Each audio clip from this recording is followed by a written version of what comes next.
ప్రజాస్వామ్యంలో ప్రతి పౌరుడు ప్రాథమిక హక్కుని స్వేచ్ఛగా ఎన్నికల్లో ఉపయోగించుకోవాలని పెన్షనర్స్ అసోసియేషన్ సభ్యులు కె సత్యరాజు విజ్ఞప్తి చేశారు. గాంధీనగర్ సెంటర్లో గాంధీ గుడి ట్రస్ట్ ఆధ్వర్యంలో గాంధీ విగ్రహానికి పూలమాలలు వేసి చైతన్య కార్యక్రమాన్ని ప్రారంభించారు.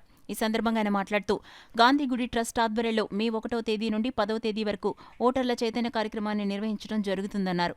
ప్రలోభాలకు ఒత్తిళ్లకు గురికాకుండా నిస్వార్థంగా ఓటును వినియోగించుకోవాలని విజ్ఞప్తి చేశారు. జన విజ్ఞాన వేదిక జిల్లా అధ్యక్షులు కెఎంఆర్ ప్రసాద్ మాట్లాడుతూ ఓటు హక్కు ప్రాథమిక హక్కని, రాజ్యాంగం కల్పించిన ఈ హక్కుని ఓటర్లు దుర్వినియోగం చేయరాదని విజ్ఞప్తి చేశారు.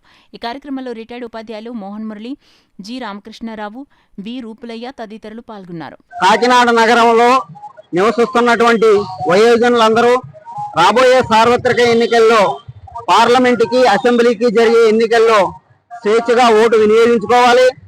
అందరూ సాధారణ ప్రజానీకం ప్రలోభాలకు గురి కావద్దు, ఓటుని నోటికి అమ్ముకుని మన అభివృద్ధిని నిరుగార్చవద్దని తెలియజేస్తూ ఈరోజు కాకినాడ నగరంలో గాంధీ గుడి ఆధ్వర్యంలో ప్రచార కార్యక్రమం నిర్వహించి ప్రచార జాతాను ప్రారంభించడం జరిగింది. కాబట్టి ప్రజలందరూ సహకరించి ఈ ప్రచార జాతాలో పాల్గొవాలని, కరపత్రాలను ప్రజలందరూ స్వీకరించి జయప్రదం చేయాలని, రేపు మే 13వ తేదీన జరిగే ఎన్నికల్లో స్వేచ్ఛగా పాల్గొని ఓటింగ్ శాతాన్ని అత్యధికంగా పెంచాలని చెప్పి విజ్ఞప్తి చేస్తున్నాం.